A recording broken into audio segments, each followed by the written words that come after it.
This conference will now be recorded. Okay, so good evening, everyone, and welcome back to a fresh new session, credit risk modeling. And we were discussing the Basel framework. We were at a stage where we were talking about the different exposure. So we were talking about the retail exposure. So we were discussing the commercial exposures, and from the commercial exposure, we started talking about the retail exposure. So what we were trying to do is we were trying to understand how exactly is it that these exposures are there, right? So how exactly is it that the exposures are classified under the BCBS guidelines? So we saw that broadly there are 5 kinds of exposures. One being a commercial exposure, then for the sovereign exposure, the third being the retail exposures, and the fourth being bank exposures and equity exposures, respectively. So as we discussed over here, right at the beginning, that we would be focusing mostly on the commercial or the corporate exposures and the retail exposures. So we have already done an overview of the key kind of corporate exposures. We have talked about project finance, we have talked about object finance, we have talked about commodity finance, right? And over here, so we have not yet discussed about the commercial exposures, the high risk commercial exposures, and so on. So I have not discussed something like that. Uh,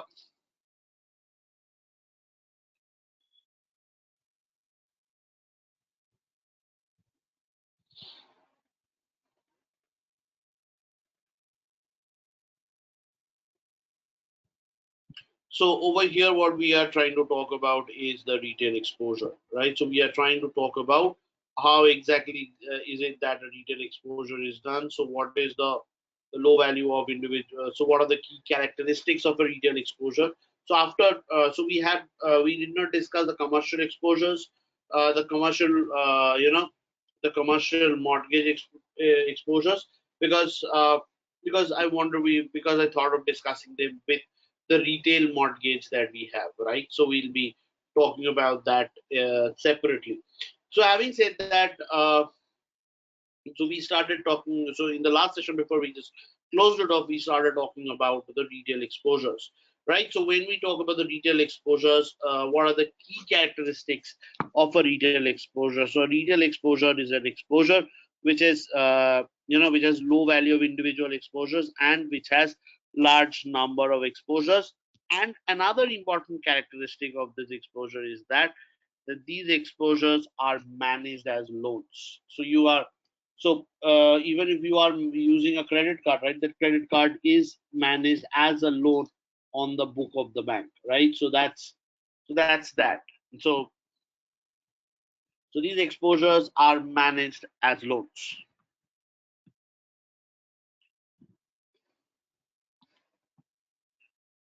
So the exposures are managed as loans. Now the question that comes out over here is that what do I mean by a retail exposure, right? So how do we do it, or what do we say, or so what is it that we would say this retail exposure to be? So what are the kind of products which fall under this retail exposure? Why is it called a retail exposure? Why would a retail have these characteristics? So this exposure is managed as loans, right? Okay, so while we talk about this, the next question which comes over here is that, so first of all, what exactly is a retail exposure? So when I'm talking about a retail exposure, what is it? So retail exposure, so the first and the most important thing, the basic idea of retail exposure is that this is a household loan, a loan which is given to the households. Now, if it is, so basically the commercial loans are the loans which were given to the business houses, and this is given to the household loans. Now, if it is given to the household loans, obviously the size of the loan will be small, right? And the number of loans given would be very large. So that is why a retail loan has a retail exposure is classified as an exposure which has low value of individual exposures and which has large number of and with a large number of exposures, right? So what it means to say over here is that the volume or the number of accounts are very large. So the volume of the accounts is very high or it's very large. It's a volume heavy portfolio, right? So basically say in a typical retail portfolio, you would expect to get around you can expect to get around 7 to 10 million records, right? But the exposure of each records is actually very small, right? Now because of this these two characteristics of loans, I mean these two characteristics of retail loans, this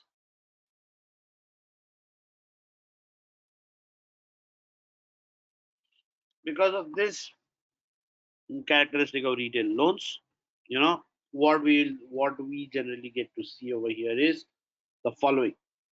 So we say, so therefore these two conditions leads to say that these loans are managed as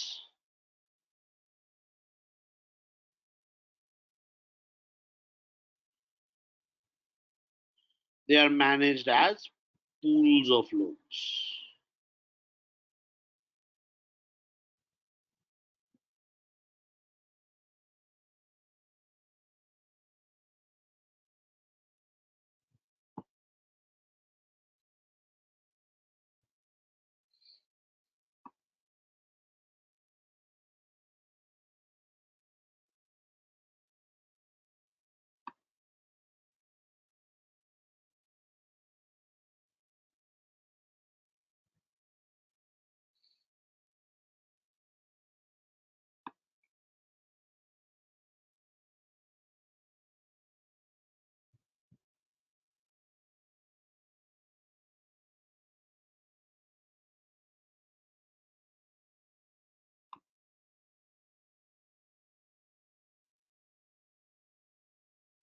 Okay, so over here, so now the question that comes over here is that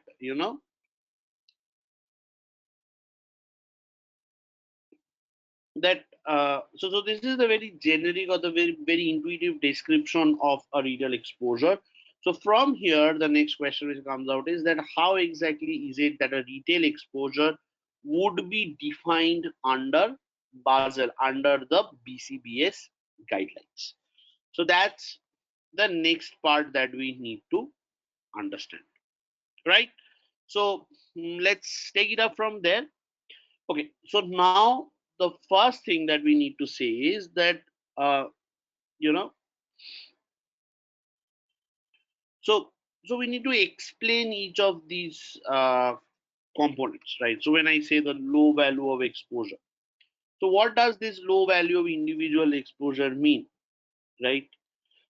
What kind of loans will come under this retail exposure then, right? So how do I define this low value? So what are the cutoffs and what are the discussions? So that's the part that we need to talk about, right? And these two together will show that retail exposures can be managed as or they are treated with as pools of loans and not they are not treated individually, unlike a commercial loan, because in a commercial loan the number of records may be small, but the individual exposure corresponding to each of those records is actually very high.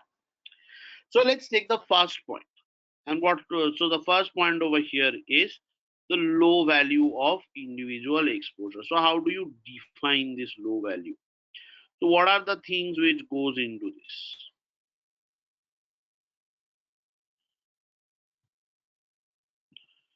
Value of individual exposure.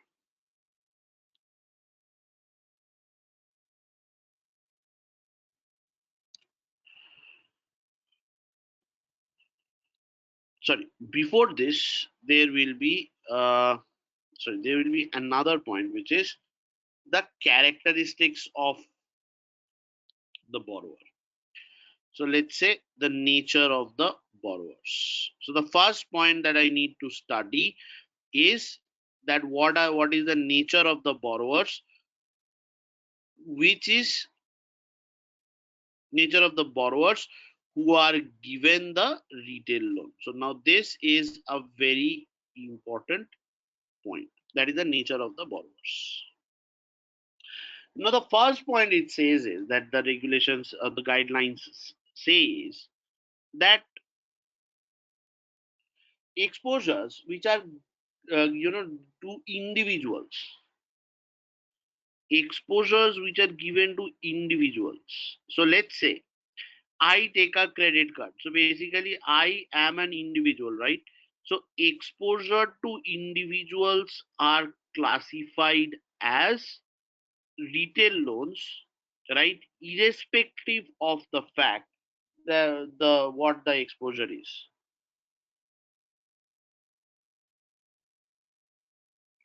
So irrespective exposure to individuals are classified as,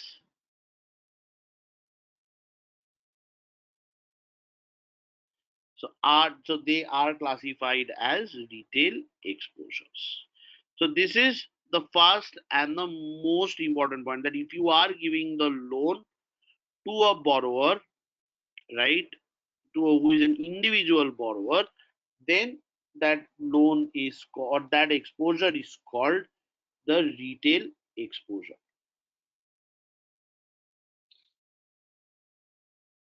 as a retail exposure. Now this is one of the most important point that we want to that we need to understand. Any loans given out to an individual is classified as a retail exposure, and in such a case the the value of the exposure,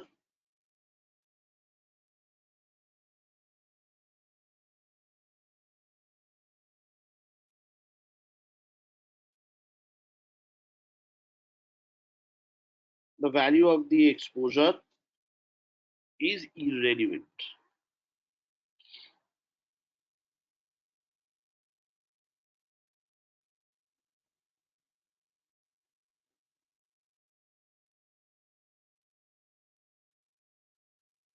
Is irrelevant. So the value of the exposure is irrelevant. So on one side, what we have is the nature of the borrowers. So over here we have. So when we talk about the nature of the borrowers, we are talking about exposures to individuals, which are classified as, any loan which is given to an individual is classified as a retail exposure. And the value of this, so irrespective of the value of the exposure, that that loan which is given to individual borrowers will be treated as a retail loan, right? Now the next question that comes out over here is the type of the products. The type of the products. So what are the type of the products which are classified as retail?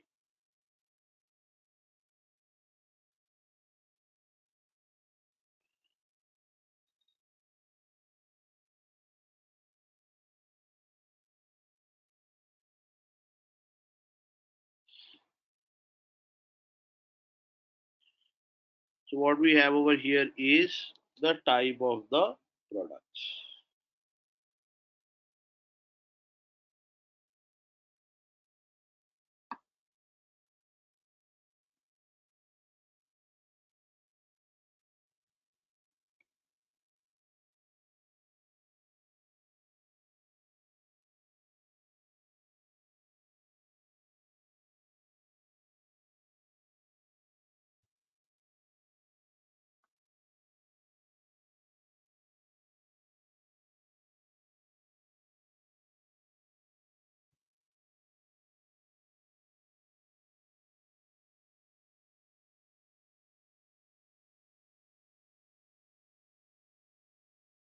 Okay.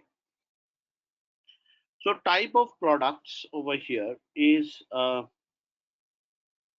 what are the kind of products which are which gets classified as retail exposures? So what are those?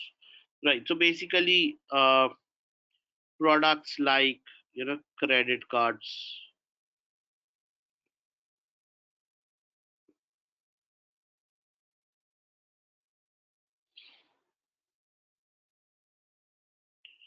credit cards, personal loans,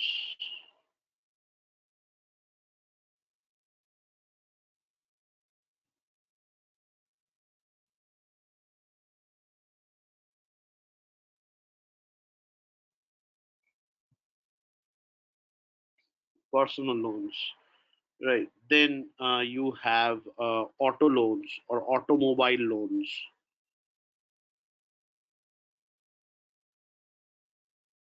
So not only loans but also loans and leases.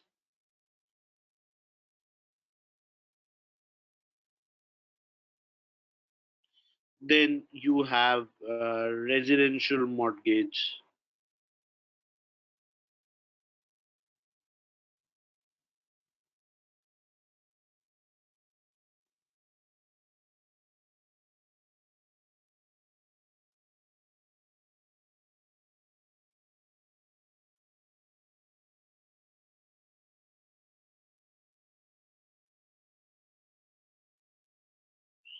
There is residential mortgage, right?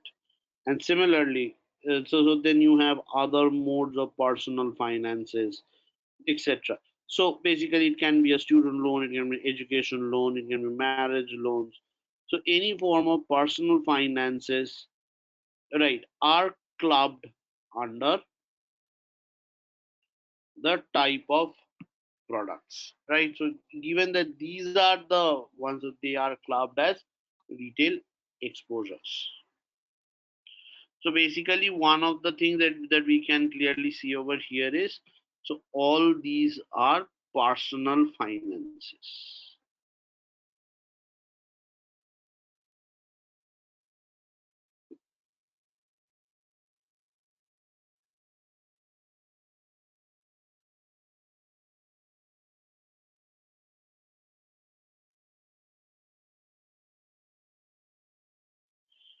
Personal finances.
Okay,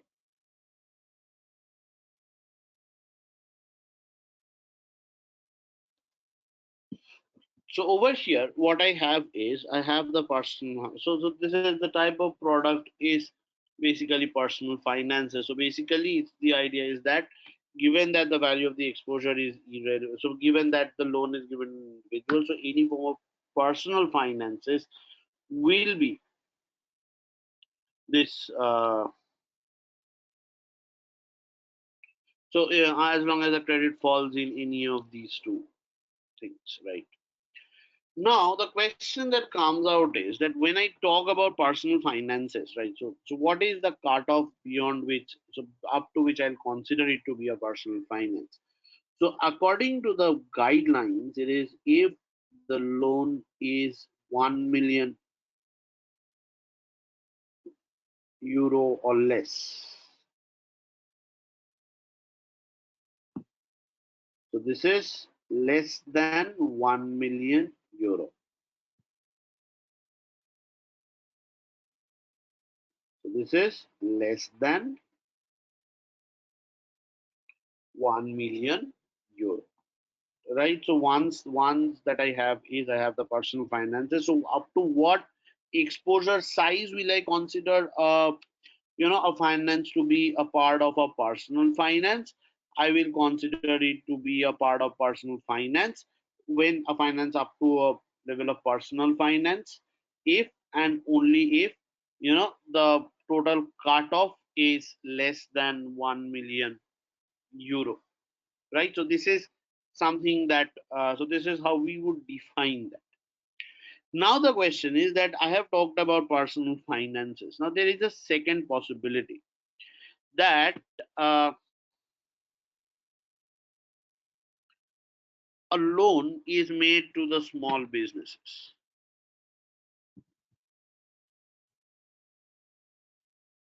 A loan is made to the small businesses.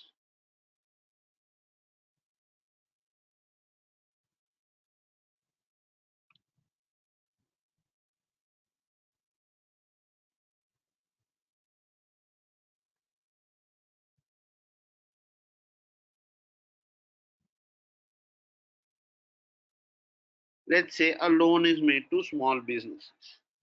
Now, if the exposure, now if the loan which is made to the small business is less than 1 million euro, is less than equal to 1 million euro,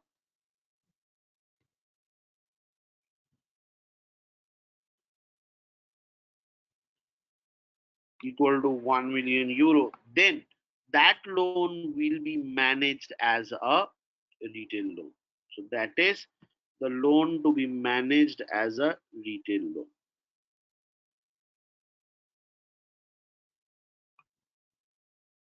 The loan to be managed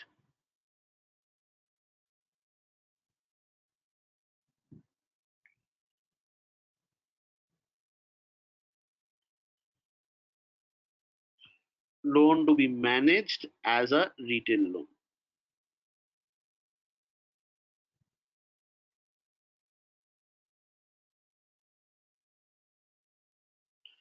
As a retail loan. Right. So the loan is made to small businesses. So then the exposure is less than 1 million euro. So the loan to be managed as a retail loan.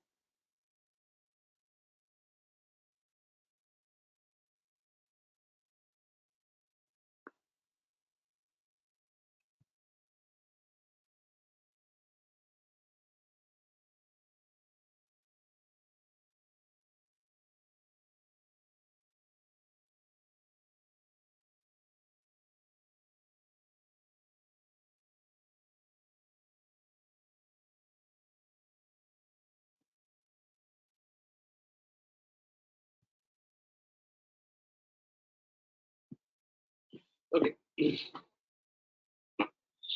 So the loan to be managed as a retail loan. So it basically says that the type of the product that we have is,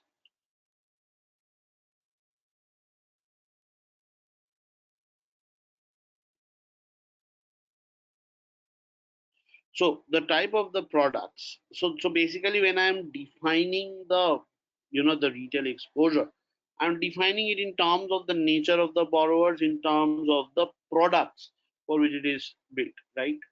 So so based on this, so as I say this, this large number of exposures. So before I go to this large number of exposures, basis the type of the products, the retail segment, the retail portfolio is divided into three broad segments, right? By according to this regulation, according to the BCBS 128, which is Basel 2, which lays down which is the preliminary document which talks about laying down the foundation of the three things. So over here we have, there are three components of this. So the first is the QRRE, or as we call it, the qualifying, the revolving, retail exposure, right? The next that I have over here is the mortgages. So the mortgages are the mortgages, so the residential mortgages. So residential mortgages fall under the retail portfolio. It is a secured lending though. So the secured lending brings with it a lot of different characteristics, right? So we have the mortgages over here. The second story, that the third point that we have over here is, so retail exposures which are not a part of QRRE or mortgages fall under the part of other retail,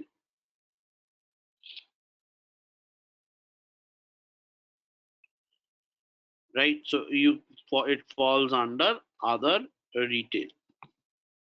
Right. This is known as the most basic level of retail segmentation, right? And this part or this segmentation is called the regulatory segmentation.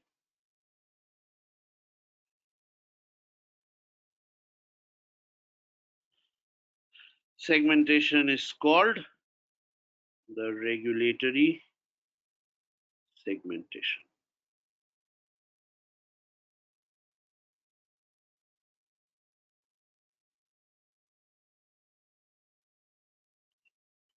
The regulatory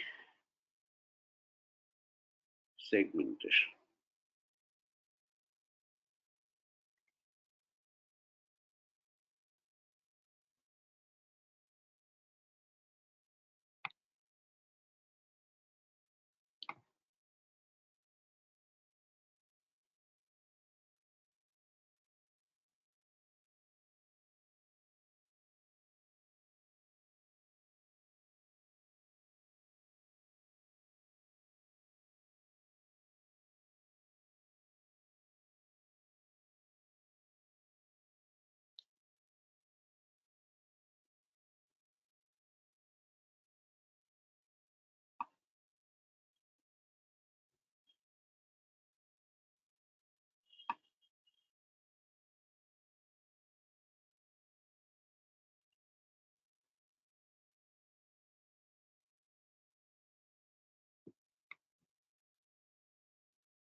Okay. So I have a regulatory segmentation over here. So this is the first framework. So so whenever you have a retail portfolio, now different banks maintain their data in different formats in different ways. So let's say the entire retail portfolio data is maintained in one single stack way, where the products are differentiated by their by their product types. Then the first level of segmentation that one must do is one must divide it portfolio into QRRE mortgages and other retail. So that's the first level of any analysis that one must do, right?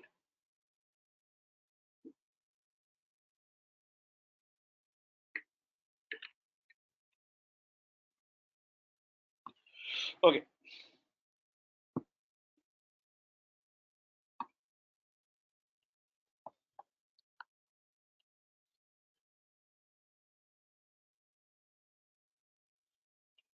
Okay. So we have spoken about the for the retail portfolios, there the subgroups comprises of the qualifying revolving retail exposure, which is the QRRE, the exposure secured by residential mortgages or mortgage exposures. The third is the other retail exposure, the other retails, right? Okay, so any questions up to this point? Can you please explain the QRRE? What are those? Come to the explanation of these separately, but like up to the classification, is there any question? I'll come to the explanations. No, it's clear. Fine. Oh, great, fine. So now the next question that comes over here is that I need to discuss, we need to describe what QRRE is, right? So what does QRRE stand for? What is it meant? What does it mean? And what exactly is that asset?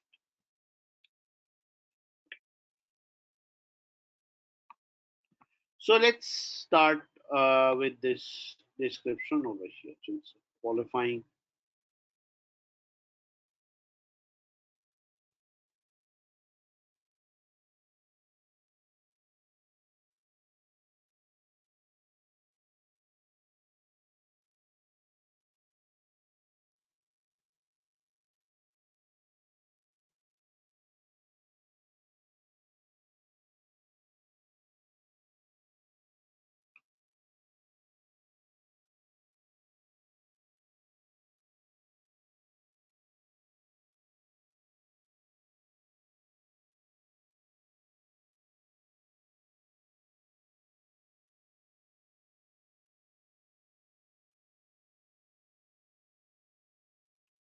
So qualifying revolving retail exposure. Now, the first question before we go to talk about qualifying revolving retail exposure, so there are two things. So one of the components we understand, right? So we understand retail. Now, one of the first questions that we need to address over here is that what is it that I mean by revolving exposure? What is revolving?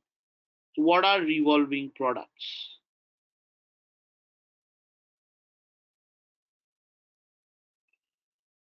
So this is something which becomes very important over here,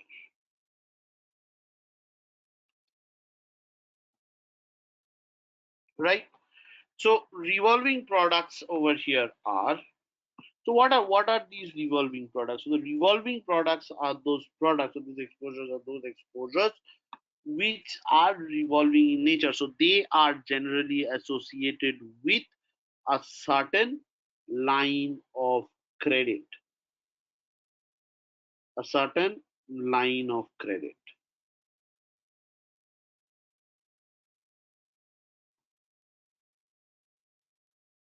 right? And what kind of product does come to your mind when I talk about a line of credit? So one of the most famous products, so one of the most common products which comes out to our mind when we talk about a line of credit are is the concept of credit cards,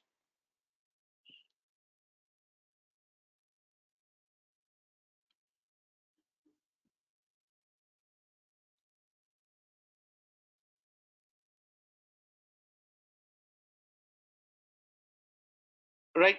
So what I have is credit cards.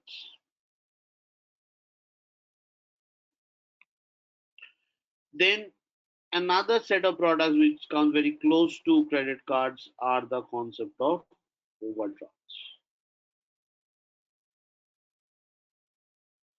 Now the question is, why is it that these products are called revolving products?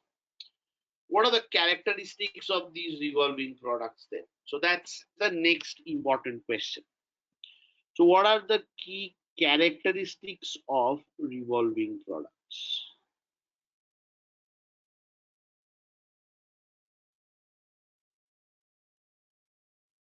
Of the revolving products.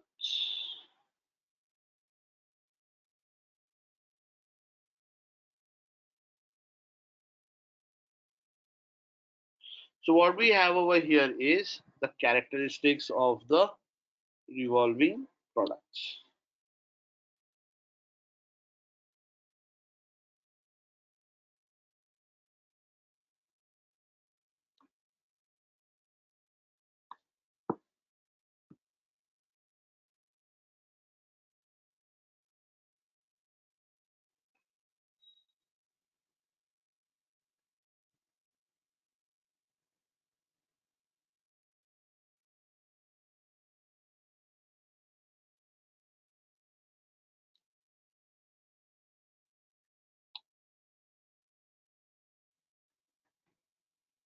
Okay. So what are the so how does a revolving product actually operate? So the first characteristic of a revolving product is that there is no credit limit.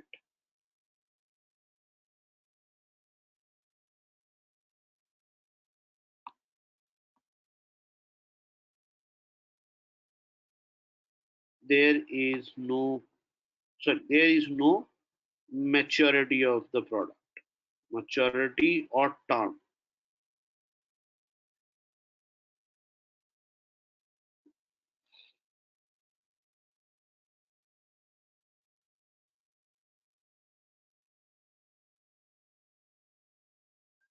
There is no maturity or term. So like I don't have a term when the product matures. Now obviously the credit card reaches an expiry date when that instrument is removed, but the account does not close off, right? So with a credit card having an expiry date, that it is not that the account has an expiry date or the account is closed. It is just that that instrument through which you are transacting, that reaches an expiry and that instrument is renewed. The credit card number changes, but the account corresponding to which it has been mapped remains unchanged. So what it means is that that account does not have a maturity date. So therefore this product does not have a maturity date. The second characteristic that we have over here is that the limit and the balance is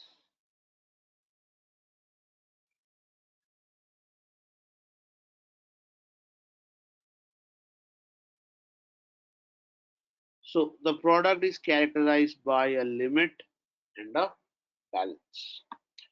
So the limit is, so how do I define the limit? The limit on the card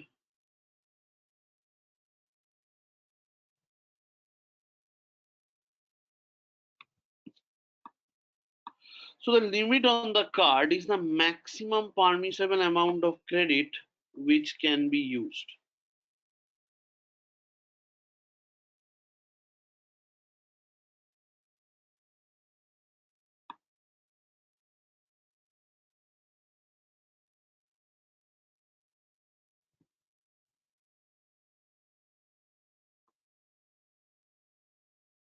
Okay.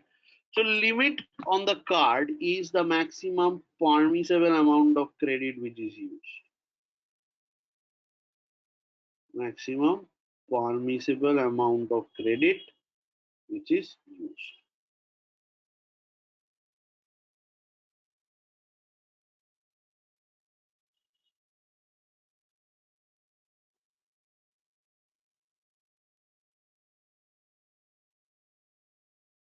The permissible amount of credit.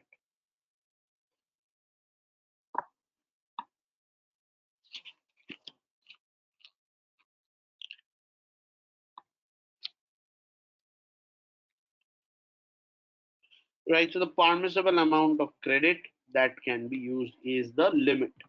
Right. Now the balance outstanding is the usage on the card.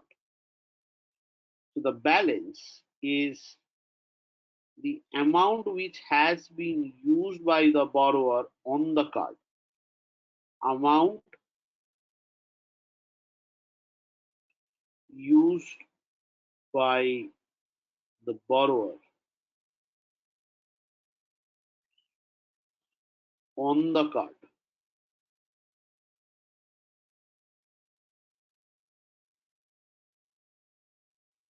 Right? So we had balance, which is amount used by the borrower on the card during a given credit cycle. So basically, every credit card has a cycle, a billing cycle. Now, when I talk about credit cards, understanding this concept of the billing cycle is very important. So billing cycle. So let's say your credit card bill is generated.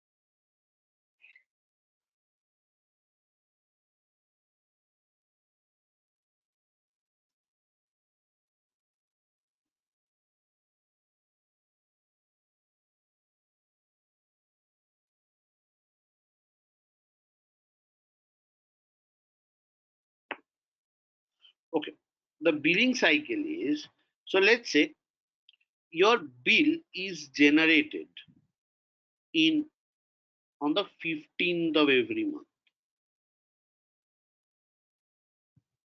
So your billing date is the 15th of every month.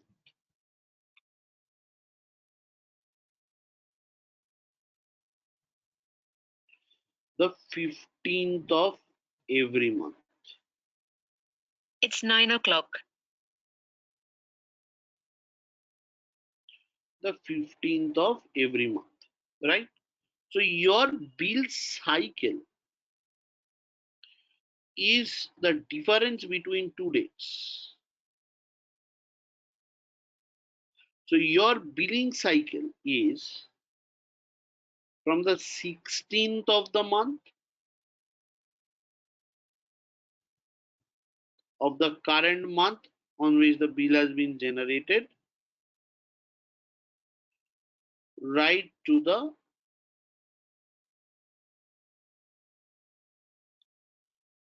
15th of next month.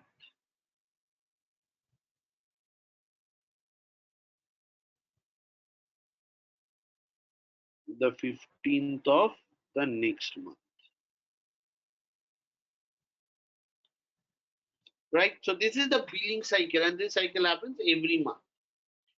So within the billing cycle, the amount, so at the end of a given billing cycle, the total amount which has been used by the borrower on the card is the balance outstanding.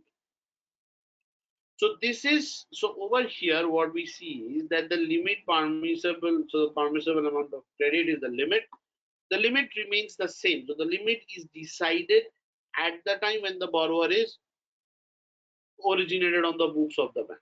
So the amount used by the borrower on the card is the balance outstanding, right? So the so this revolving products are characterized by the limit and the balance. So let's say the limit. Let me use a very basic example over here. Let's say the limit on the card is 50,000.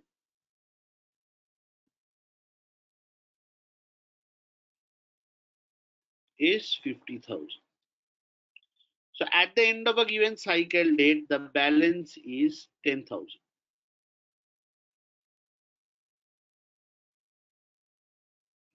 10K, right? So therefore, the unused balance is which is called the headroom.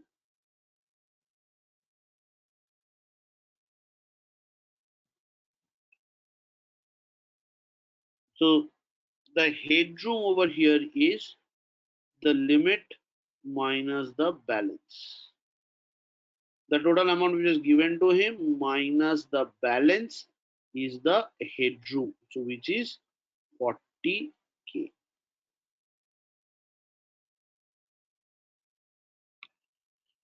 Right? So as I pay back the 10,000 rupees, so that entire limit will be freed up, and again I can use the card. So again, what I can do is I can use, or let's say I can pay a part of this 10,000 rupees, and the remain on that remaining I can revolve. So basically, what happens in a credit card is that there is a group of, so there are groups of people who do not, so who are not like, who pay back the entire amount at the end of the cycle.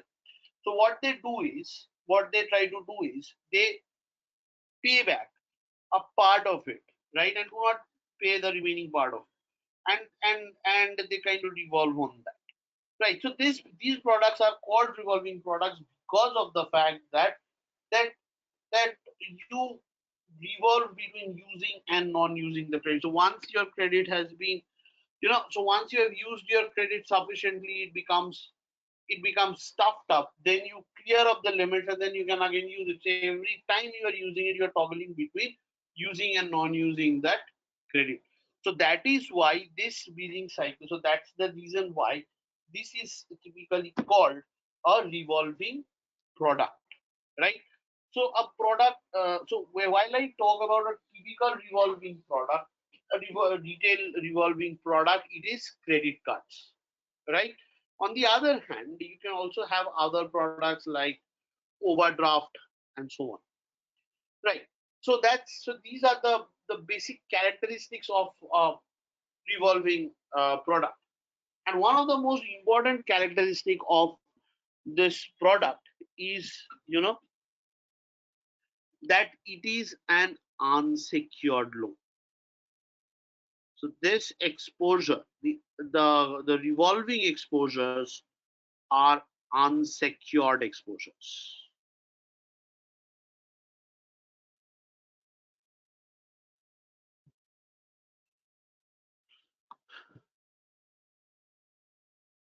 Right? So these are unsecured exposures. So what does this unsecured exposure mean? An unsecured exposure means that there is no collateral to support. So there are no collaterals to support recovery in the case of a default. So there are no collaterals. And given that there are no collaterals and that the product is revolving in nature, right? So therefore, the rate of interest on credit cards is absolutely very high, right? And hence credit cards are known as the most expensive form of an unsecured retail loan, right?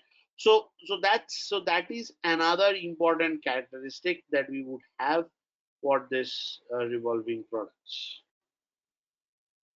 right? So is this idea of revolving products now clear to us, Shorodip? Yes, Sanmay. Okay. Ah, great.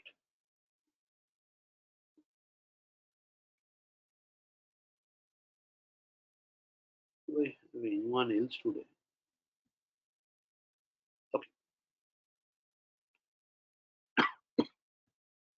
fine. So the next point that we have over here is, so there are no collaterals, right? Now,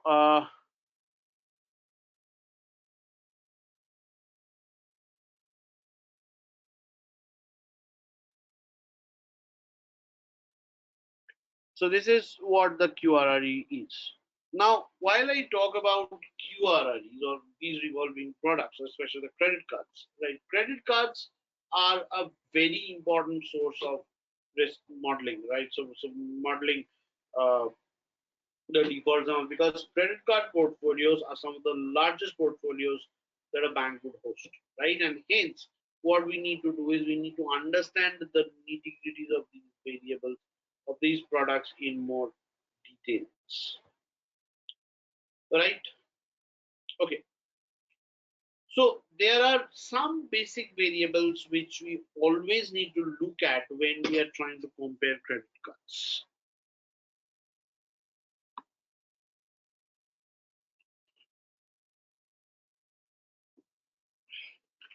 Now, two of the important variables that we'll talk about over here is the concept of utilization and a headroom. And while we talk about credit card also, so there are different other concepts. Right? So given that, so we first need to understand how exactly the basic calculations in a credit card is done.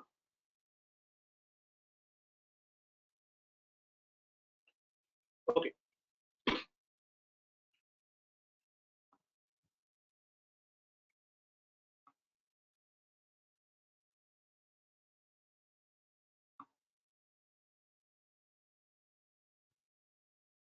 Okay, Shorodip, since I do not have all the participants today, so I think let's take a pause here because I don't want to go into the calculations of credit card and how interest and all these calculations are done, and then like the people miss out. So let everyone be present in the next session, right? There I'll discuss the mathematics and calculations regarding credit card. Sure, not a problem. Yeah, it's okay. Okay, thank you. Okay. Thanks, sir. Thanks a lot.